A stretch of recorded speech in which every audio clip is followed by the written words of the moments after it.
Na na na na na na na. Leeds are going up. Going up. Leeds are going up.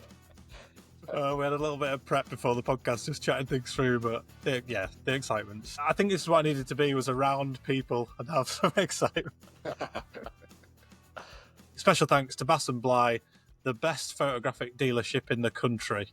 Let's be honest, there's no one else. Based in Harrogate, 60 years of history, specialists in cameras, binoculars, spotting scopes. They stock top brands like Canon, Fuji, Nikon, Sony, and they carry premium optics such as Swarovski, Opticon, Leica and Zeiss. And they've got tons of used gear. Anything to add? Yes, I am prepared this time. I heard you last time slagging me off for my poor advertising skills. And I think we should really just be, praising their heritage, such a long heritage back to the Reeve era, and Justin, who's run the shop since the O'Leary era. So, yeah, go see them. If you need anything lens or camera related, they're your man. Bassandbly.com. 6 Beulah Street in Harrogate. Harrogate. Premier League sponsors now. They're Premier League podcast sponsors. Well, we'll probably have to disassociate that in some way for legal reasons, but yeah, as a byproduct, they sponsor a podcast that talks about Leeds United, who are in the Premier League. There we go. We got there in the end. Flipping heck. I mean, Dara, we were just talking about before we... hang on. I'm with Dara Cunningham and Rocco Dean. There we go. Missed all that stuff out as well. But... yeah, I mean, we were talking about this just before we started, and it still hasn't really sunk in, and I don't know when it will, to be honest. Yeah, I'm the same. I think I was pretty convinced after Middlesbrough. I knew after Middlesbrough. In fairness, I've never wavered from it, even in our worst times. I can't remember which one. Probably after Luton, I absolutely hammered Farke, and then finished it up by saying, "But I still think we're going to go up." And you guys started laughing at me. Not because you just thought I was in the wrong, but because I literally hammered Farke and then said, "But I still think he's the right man for the job. And he's going to get us up." I laughed at you because I thought you were going to be wrong. Me too. I was one of the naysayers. I was definitely a naysayer. No, I always had faith. Maybe that's why I think I was a bit stony faced yesterday. It's just not that I expected it, but we had a job to do, and they had a job to do, and I was like, yeah, go get the job done. And then when it was done, it was just, yeah, that's it. And actually, the funny thing is, there's photographs all over Facebook, because that was the thing at the time, of me at we're watching the Bristol Rovers game, wasn't that it? When the season we went up from League One, and I was exactly the same. I sat there like this, grumpy head on me for the whole game, and even when Beckford scored, I was just like, yeah, get it done. I don't know, maybe I'm just results orientated. I can't enjoy the moment. I definitely doubted them, no doubt about it. But I think, for me, it was a Borough game. When we ground that's when I think I knew. But yeah, I'd like to give a shout out to the bookies, because really, apart from Dara, they're the only ones that have stuck by us through thick and thin. Like, even when we were third, we were still odds-on favourites to win the league. So yeah, shove your supercomputer where the sun don't shine, because the bookies know best, obviously. Just don't give them your money, but yeah, fair play to them. It's impressive that they knew all along. Gamble responsibly. Yeah, I mean, I'm sort of lost for words at the minute. I don't really know where to go with it. I think I'm reading through so much on social media, all the stats, all the comments from players, all the comments from Farke after the game. And it's just amazing after that feeling that we had at the end of last season. So disappointing the way we sort of petered off, and then ended up going to Wembley, and Wembley was crap. It was. I couldn't hear anything in there, but the match was just terrible as well. So the result was terrible, and it was nice spending time with you, Rocco, eating your risotto, that you brought with you in the car with one spoon. That was a good memory. But apart from that, yeah, and I think. Really, it's incredible what Farke has done. I was reading LUFC stats, and he said we need one more league goal to hit 90 for only the second time in our history. Our record is 98 in 1927 and 1928, which is amazing when you think about it. When you think how sort of a lot of fans, including ourselves as well, have sort of said we don't particularly agree with the style of play, and we find it quite dull at times, but look at the amount of goals we've scored. Look at the fun that we've had on the way. So I don't know what it is, whether we're still sort of, maybe we go back to the Bielsa era and that feeling there, and always try and compare the two. But really, we should look at this in its own right. And it's an amazing achievement that Farke's Farke's done, and yeah, class. He's been so good. I'm really impressed with him. It's been astonishing. The record that we've done this season. Losing only 4 games, should have won pretty much every game. The Blackburn game probably is the only one we haven't deserved to win, which is completely crazy. Last season you threw in like the Southampton away game, QPR 4-0. Like the only games we've lost have been 1-0. And yeah, just unlucky results. The consistency is incredible. And that's all about Farke and the way he's led the team. And also, obviously the recruitment side of things. At times, the football is, it can be quite dull, but I think that's just the way football is for, certainly for a top championship team playing against teams parking the bus. It's the way football's played now. It's patient, and all our goals are the same, aren't they? They're just tap-ins basically. You get to the line, do the overload, and you pull it back, and that's how teams play. So yeah, if people don't like it, then maybe they're just not as fond about football anymore. But the team is unbelievable. I thought you were going to say, if you don't like it, piss off. That would have been more. I was thinking that, but I'm not in that type of mood. Yeah, it is amazing. Yesterday to go 5-0 up at half time, I mean, it says it all. They're an unbelievable Leeds team. That's the sort of thing that only Reevy's team has done in the past. They've just completely annihilated the league. It's incredible. Yeah, we actually should talk about the match as well, because, we shouldn't just brush over a 6-0 when the pressure's on. But before we get to that, I suppose, look, it's complete vindication for Farke. Complete and utter vindication for everything he has said and done over the last season. I've been a staunch critic of some of his footballing tactics, but also I've given him his credit where I feel it's deserved.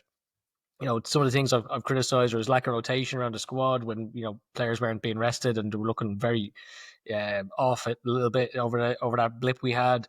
The 70th minute substitutes, the fact that he made a decision to stick with Meslier, again, was something I've criticised. And obviously his failure last season, like, let's face it, we had the second best squad in the league last season and we failed to get promotion. So, I think they're legitimate criticisms. However, what he's done this season has been truly astonishing. Like, he's sold 3 of the best players the Championship has ever seen for record fees, the likes of which the Championship has never seen. He's built a brand new squad. Like, his recruitment has been incredible. Bringing in Tanaka for what he brought Tanaka in for. Jayden Bogle. I mean, what a character he has been all season, and what a player. The last few games, he has been unstoppable. He's been so good. And that's the only word for it.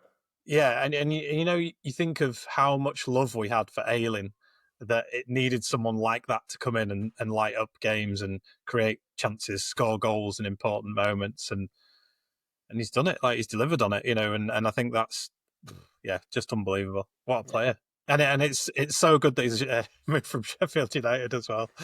It's amazing. It adds extra sweetness to it, doesn't it? Yeah, and even the fact that he had a bit of a poor start to the season and we were all doubting him, and he's just come back to be clearly the best right back in the league. But he's one who's chipped in with lots of goals and assists. And I think, as Rocco said, like, the amount of goals we've scored, the amount of points we've accumulated, like, Farke has addressed the issues that we had last season, like with the side-to-side stuff and not being able to penetrate. That hasn't been a factor this season. Teams have parked the bus. We've dominated them.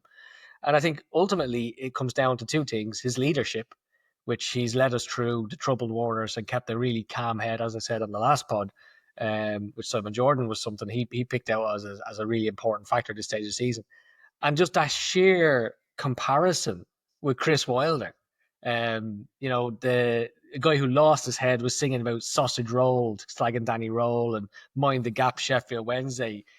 Mad stuff, and stuff you'd be almost ashamed of your manager doing, to be quite honest. It's not right. I compare that with Farke, how he's just kept level-headed from start to finish. This is how we play. This is what we do. And fair play to him. He's absolutely dominated the league. Is it record points as well? 94 is the most we've ever had.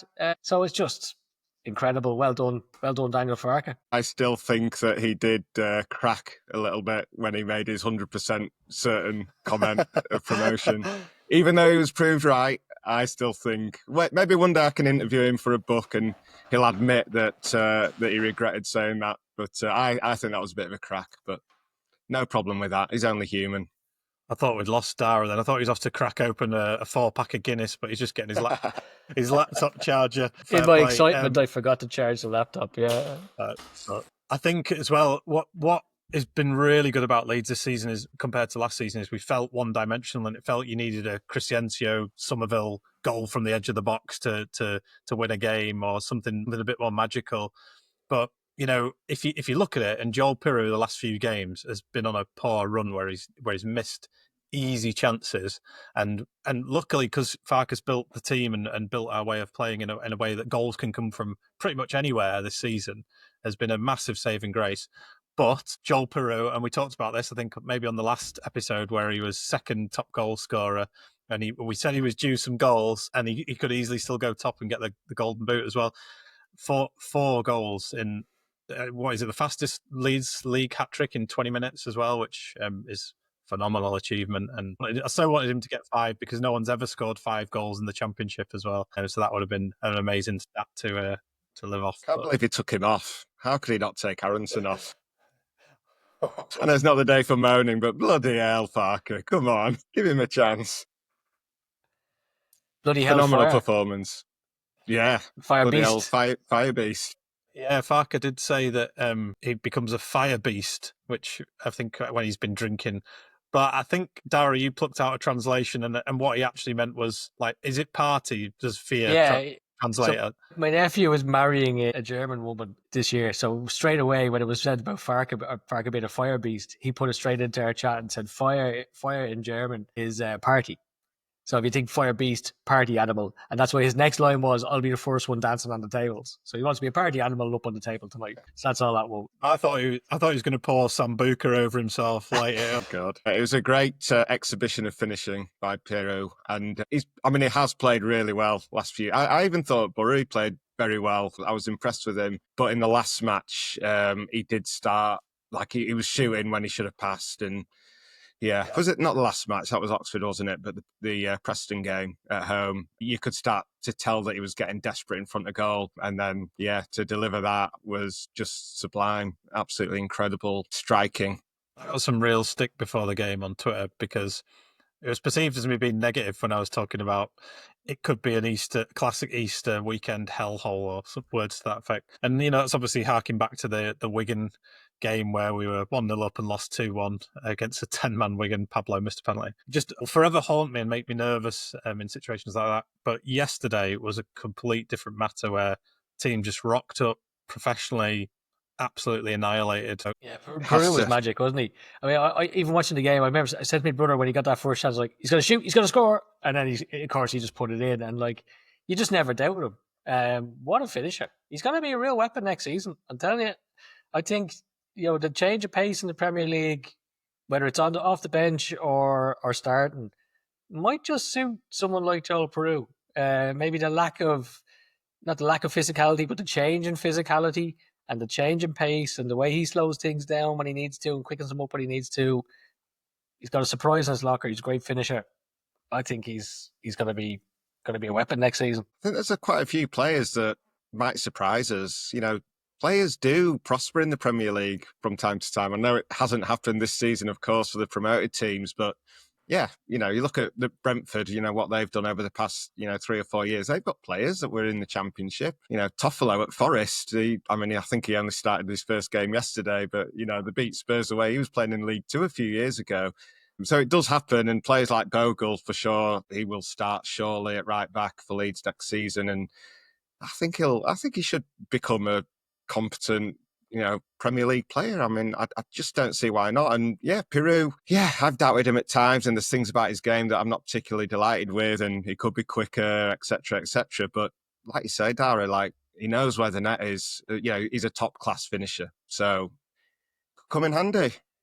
We always judge players based on now and previous. You don't have a crystal ball, so you don't know how things are going to work out with them. But like we talked about before, Ampadu is 24. He's had a lot of experience. He was signed basically as a prospect at somewhere like Chelsea, and he's needed to go out and improve. And he's had a real good run of it at Leeds. He's had 2 seasons. 1 season where he's learned from disappointment. 2nd season, he's really dragged us through it and kept cool heads. And by the way, what a risk to take not sending him off for surgery, because he's been him and Rodon at the back have been absolutely colossal for us. So yeah, I think there's loads to come from players like Rodon and Ampadu in the Premier League. I think they've got a big point to prove to themselves and to everyone else. I think you're right about Bogle. I think he'll be good. We can talk about all this in the pre-season anyway, can't we? But yeah, exciting. Nice to be having these conversations anyway. That's the main thing. Yeah, it's nice to be relaxed enough to actually be able to talk about it. Well, a couple of words on Ampadu and Rodon. I mean, there's not many leaders left in football, and Ampadu is 100% a leader. Yeah, I just think he's been a magnificent signing, a magnificent person. Even see if anyone watched the YouTube of the live celebrations yesterday, he's constantly pushing other people forward. He's making it all about them. And there's a coach. I think there's a coach he got at one point and pushed him to the front of it who didn't want to be there, but.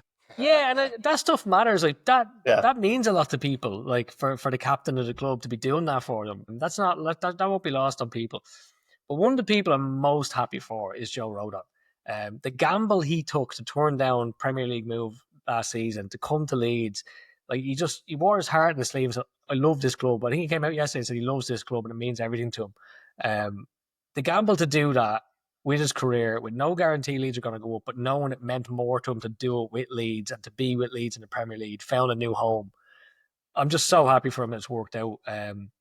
And you saw with that tackle against Oxford, he went out for a throw-in. He was the last man and he just tackled it like 40 yards away and he was up good at giving it that. And like, I'm just so happy for him because, that could have gone the wrong way for him and he could have been left for 2 or 3 seasons playing championship football and maybe never get a chance again. But he's been a colossus. An absolute colossus in defence over this period. And even the games when we had our little blip, he was brilliant in those games. He was the reason that we weren't losing games. He was the reason that we were drawing. So he's been absolutely brilliant. The Welsh wall at the back had been fantastic. I feel bad about Rodon because he seems to have, just like flown under the radar this season. Like last season, you were giving him man of the match every week. Man of the match every single week. Yeah, that's true. I mean, I was like just besotted by him because I just felt so safe when he was in defence. Just head everything, clear everything. So safe in his arms. And this season, he's almost just sort of more like take it for granted. Probably he's done less defending or had less defending to do. We did that with Calvin as well, didn't we? In that second push under Bielsa, we're just like, that's Calvin doing Calvin things. But yeah, you're totally right. Yeah, there'd be times where we stopped doing the ratings, but like if we'd have just given him a 7 because that's just Rodon, whereas last season he'd have probably got 8s and 9s because we were more impressed. But it's all just become normal. But it's great, and I think he can do it in the Premier League. Firpo as well, getting another goal, and that whole back line. I mean, Firpo technically isn't part of the back line a lot of the time. He's just wherever he wants, isn't he? But he's been great, and I'll be honest, I've not really warmed to Firpo until recently, and I think it's because I was just so frustrated with him in the Premier League because there were so many problems all over the place in the Premier League. But your back four and your keeper are exposed more than anyone, really, aren't they? When you just can hemorrhaging goals. But there's a really good player in there. Defensively, a question mark, I would say, but he's done it. He's done it when it matters, and he could have easily just petered off as well. Contract up. Don't know whether he's going to be here next year. Could have just disappeared, but he's scored some massive important goals for us as well and been a big part of scoring in general and the wins. So, yeah.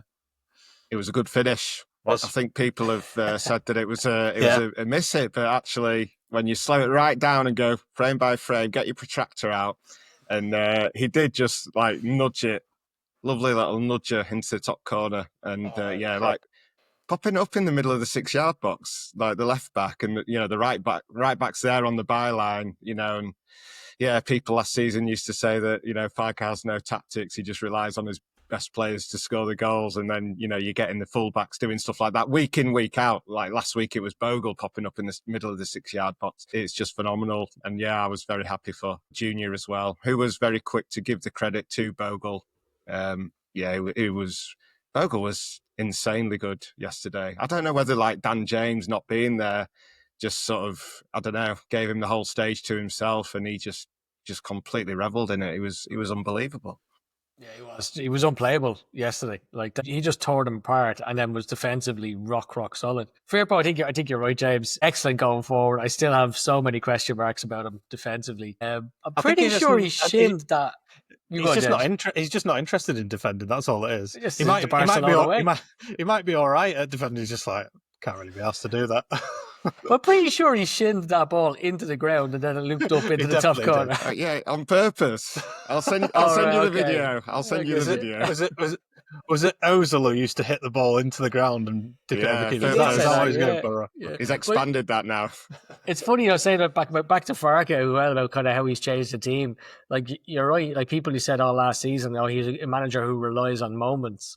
And I never knew where that came from, because that never made any sense to me. Don't think any manager can rely on moments. But people used to say about him a lot. And it was one of the criticisms that was thrown at him.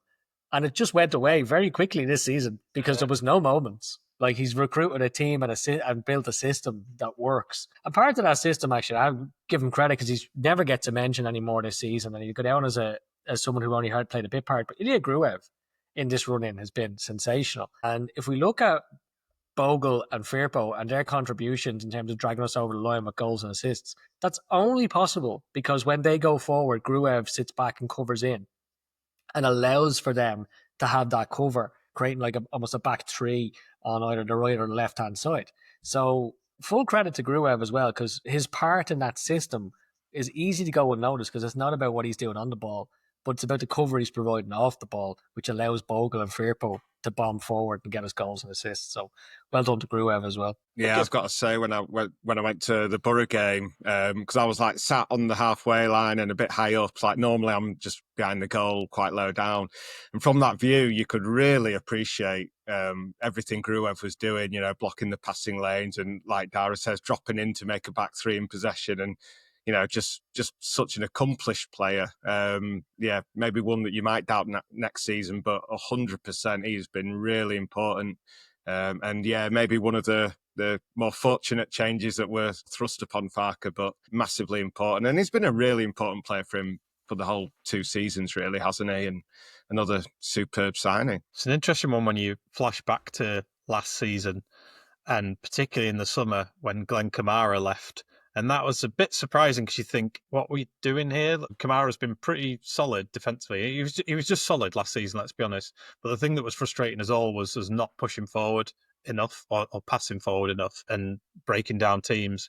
And bringing Tanaka in and there being that expectation to do something more, and he has exceeded everything. What a signing he is. And, when we're talking about, and again, I don't want to jump ahead because there's plenty of time to talk about this, but when we're talking about next season and what players could potentially do it in the Premier League, he's got a big chance of doing a good job in the Premier League.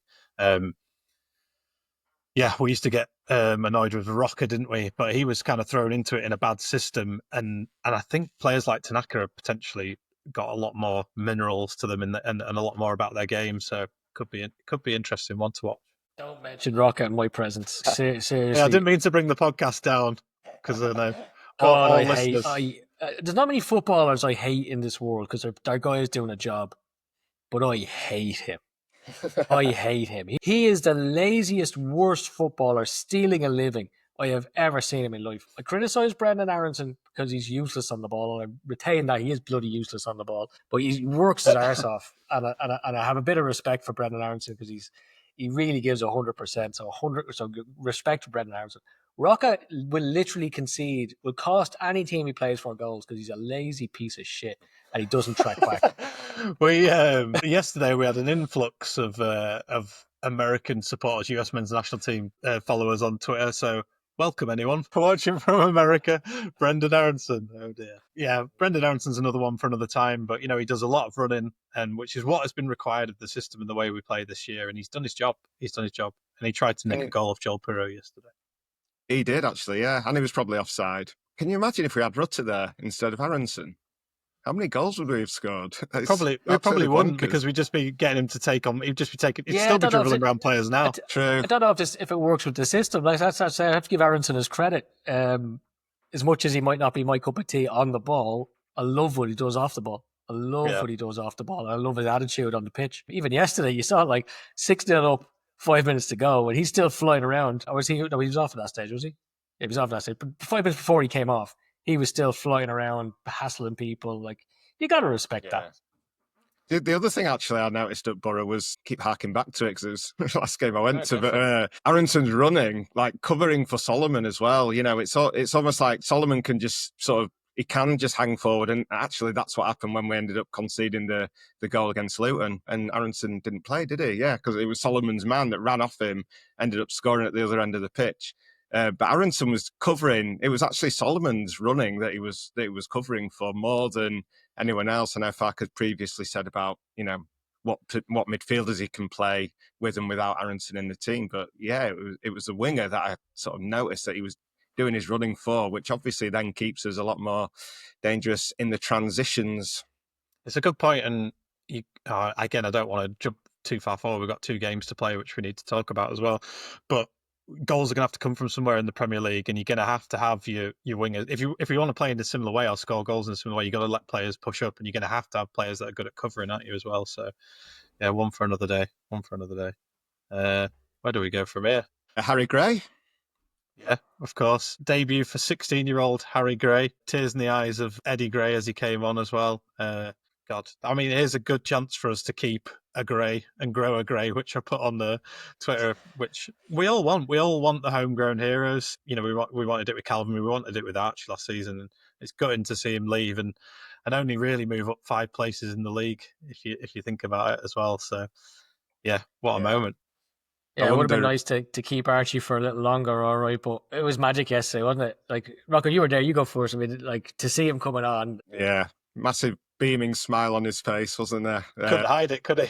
No. Did he actually touch it? I'm not sure if he got a few times, yeah. Yeah. Did he? Yeah. Gave away a free kick as well. Good. Stuck in, lad. Yeah. Yeah, he does. I mean, yeah, he's fully grown, isn't he? Or he seems to be already. He looks physically capable. Yeah, I reckon we'll hopefully maybe see him again next Monday for the title push. Might get the goal. Yeah, it's good to have him on. I wonder. I mean, I was talking to a Spurs fan at the weekend, and he was sort of saying, Spurs aren't going to be in Europe next season. He doesn't see Archie playing in midfield for them next season. And even if they're in Europe via the Champions League, if they win the Europa League, he can't see Archie playing in the Champions League that much. So he thinks he'll go on loan to another Premier League team. That'd be good, wouldn't it? Which is interesting. Well, yeah. Complete the dream, because Archie said he always wanted to play in the team with his brother, didn't he? So that would be nice, wouldn't it? Yeah, what a moment that was. And I think it's probably worth mentioning, because I know the Stoke result is such a brilliant, amazing, important result, but it is important to mention Dan James as well. I mean, he obviously was struggling when he came on at Oxford, which was a cracking result as well, because they just dug deep as a side, and they weren't very good, obviously, but they were just trying to stop us from playing. Dan James looked like he had some sort of injury then, didn't he? Because did he just play the ball out he had the opportunity to run, didn't he? And then he just passed the ball out to the right for someone else to run. I thought, he's struggling here, isn't he? So, but he's had an amazing season, and he won the Leeds United Supporters Trust Player of the Year award, and there's potential probably win Player of the Season for the whole thing as well, for Leeds, and maybe at league level as well. But he's been so important, and so pleased for him when you think about what he's been through at Leeds. Came in, ended up going out on loan at Fulham, fell out of favour with Jesse Marsh, was stuck up front under the Bielsa era, put a lot of pressure on his shoulders, really had some difficult moments, and last season he probably could have gone elsewhere as well, let's be honest, and he stuck around, rebuilt his career, and here he is going back into the Premier League with Leeds. So yeah, so chuffed for him. What an amazing season. He deserves it the same as Rodon, doesn't he? He's made that sort of same commitment to stick by us the first season and the second season. And yeah, I think for me, he probably is our Player of the Year. I think probably I don't know when they choose the overall Player of the Year, but I think probably Trafford might win that. But James would deserve it if he wins it, because he's been phenomenal, and yeah, definitely proved me wrong, because I didn't expect that he would be anywhere near as good as he's been in the Championship. And again, another one that I think will develop into a good Premier League player. Yeah, what can I say about Dan James, lads? Dan James Appreciation Society. I feel bad that hasn't caught on that song yet, but we haven't got behind it enough. Give it time. It's a slow grower. Yeah, it's like a Gray. It's a slow grower. Look, he's been absolutely amazing. My favourite player by far, and one of the big reasons I really wanted to go up this season, because I'm just sick of seeing players who I enjoy watching get sold. Georgie and Archie, I love watching both of those last season. I was devastated when they left, but that's football, and I just didn't want to see it again. So delighted for Dan James. I hope he wins Player of the Season. I don't think he will. I think you're right, Rocco. I think Trafford will get it. probably purely on that England call-up he got in the last squad. It was a pretty big deal for a championship player to get a call-up for the England squad. But Dan James has been absolutely phenomenal. And I know we don't like kind of talking about kind of club contacts and stuff, but maybe this isn't a bad time to say it. From what we hear, and lads, I'm sure you'll back me up on this, from what we hear from within the club, he's actually the nicest guy as well. Like he's like literally, he's loved, universally loved amongst the staff.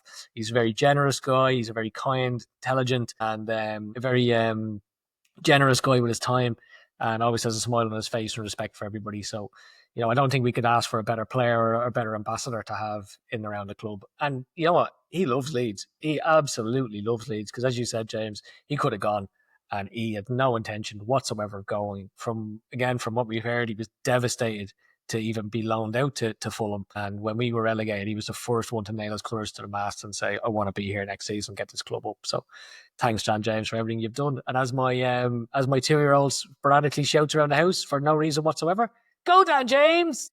you just walk around the house at any stage during the day and you'll just hear, go Dan James! Okay. That's an amazing thing to just take through life. I might just start doing that randomly as well. Just no reason whatsoever. I don't know about you, but there's part of me that doesn't feel 100% committed to celebrating yet. And I think it's because I really want us to win the league. I really, really want us to win the league. I don't know why, because we know the main thing and the main objective of the club was to get automatically promoted, which we've achieved. But this feels really, really big, and I don't know. I just want it. I just want to win the. Yeah, I've got to say I was a bit disappointed that Sheffield United actually lost yesterday. Draw would have been great. Yeah, it means now that we can't lift the trophy next Monday at Elland Road, which is a bit of a shame. But the main thing is to get the job done and go and win it. So I want to win it. Yeah, I've been a bit like you, James. I've never really got the obsession with actually winning it when, you know, it's just all about promotion. But this season, I just want it. They just do deserve it. Like the League One thing, I was never bothered about winning League One. You know, it's just about, I mean, it's almost embarrassing to have that on the club honours board, isn't it? Winning League One, like the Johnson's paint. I was half pleased we never got to Wembley for that. But yeah. Let's get that lovely trophy back in the trophy cabinet. Yeah, absolutely. I'm over for the Bristol game. I'm over on Monday. We're all meeting up. There will be beers. Anyone wants to join us, we'll put it up on Twitter where we're having a beer maybe before the game. But yeah, I want the trophy. We've achieved our objective for the season, but let's be professionals and let's be hungry for success, because that's what Leeds United deserve. You know, like people talk about the Premier League and, you know, it's not going to be a fun league to be in. I couldn't disagree more, to be quite honest. Losing football games in any league is crap, but I'd much rather be losing them in the top tier of football than in any other tier, because that's where Leeds United belong. And the thing with the Premier League is it represents opportunity. So it's the opportunity to keep and grow players like Harry Gray. It's the opportunity to buy players like Rafinha, to attract top managers, to develop the stadium, to develop the club, to have that international recognition across Japan and the US that we absolutely deserve for our rich history and everything that this club represents, and the beautiful and brilliant fans that it brings to the game. So no, we belong in the Premier League. We need to make a fist of that next season, and a big part of that is retaining those players and being able to push on, and hopefully we can do that. Definitely. It's massive for the city. It really is. And I think even what's crazy about being at this level in football, as well as the way it can bring infrastructure to the city and change to the city overall and the local economy, and which is crazy, isn't it, that football could do that? But Leeds needs it. You know, Leeds is a huge city and the football club is massive. It's one club city. Most people support their team, and yeah, it deserves it. And I think we've obviously got imminent plans that are going to be announced for the stadium as well, which is going to take it up to 53,000 capacity, I think around that. Yeah, more in the end, wasn't it? About 56 or something. Yeah, and with that as well, there's talk of improving transport to the stadium as well from the city centre with like a tram system as well, which the city's been talking about for decades now, of having that, and which would just be fantastic. So yeah, brilliant, and you can't ask for more. And let's just hope next 2 games, Bristol, we get a win. We're 2 wins away, basically, aren't we? We just need to win the next 2. We're just, and then we've won the league. But it's 100% achievable. I think Plymouth are potentially down, aren't they? So not mathematically impossible at the minute, but after this weekend, No. I think I think it's probably They going to won, be too didn't much. they? Although, like, everyone won. Everyone won down all the there, bottom yeah. teams won. It's crazy. So yeah, they might still have a little hope, but yeah, Bristol's not going to be easy either because they're a good side. I think they're the ones to fear in the playoffs for those chumps that are in that thing. Yeah, shackles are off for us though, aren't they? There's no fear now. We just play how we want to play, and I think it's going to be good. So I'm looking forward to you coming over, Dara. We're off to Rudy's, aren't we? So We are. Have you been before? Oh yeah, you have been. James and I have been there before with Shay. Yeah, we had a date, didn't we? Quick word on Carl Darlow. Came in and has been absolutely brilliant. And another little quick word for a guy who I hope we see again, Joe Rothwell. 3 promotions with 3 different clubs in 3 different years. Phenomenal achievement. And as I've always said all season, I would sign him. I think the only reason anyone would not sign him is because of his name and his history.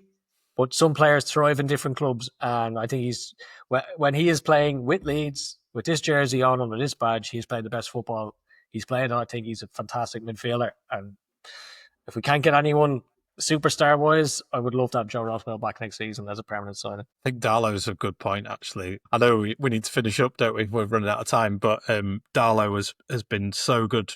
Thinking about it, been thrown into the mix, pressure on him to just do a job, and he has done it. And what an amazing difference it makes just having a keeper that is just rock solid, just does keepery stuff like catch the ball. It's a huge relief. It's funny. I think Dara, you mentioned a while ago, you don't notice that.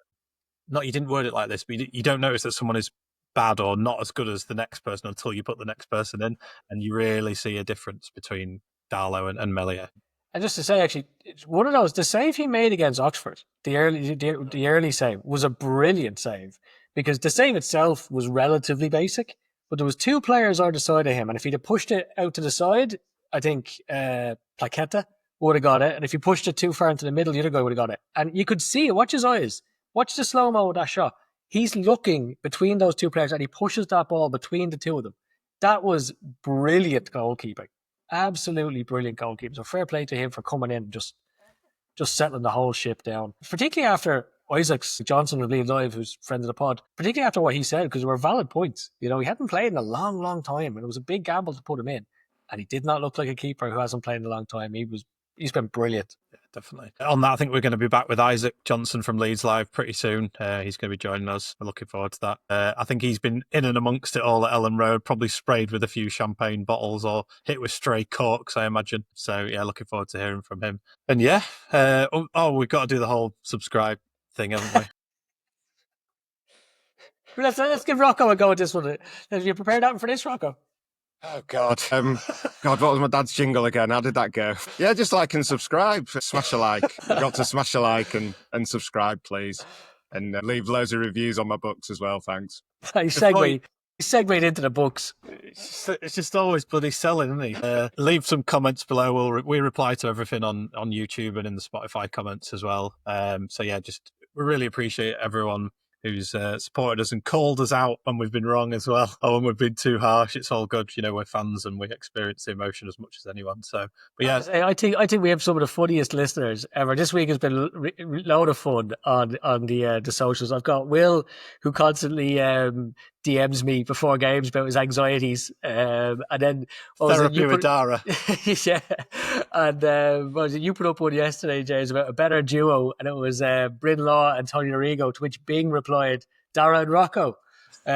So he must have had a few beers. We'll take it, but I still think we're a throuple. I don't think we can just separate me and Rocco. I think there's a throuple in here as well. And then Fitzroy Baggers actually put up a great article today. His brother wrote, because that's what our kid means, right? In England, our kid means brother. Oh yeah. You can't just do things simply and say brother. Have to drive the wrong side of the road and say our kid. But that was a great article actually. And is it the Daily Telegraph? Telegraph, yeah. Excellent article. So, yeah, Master craftsman. I need to look at that, but you have to sign up, don't you, for a free trial? So I'll give that. God, it took me a few minutes, yeah, but it's free.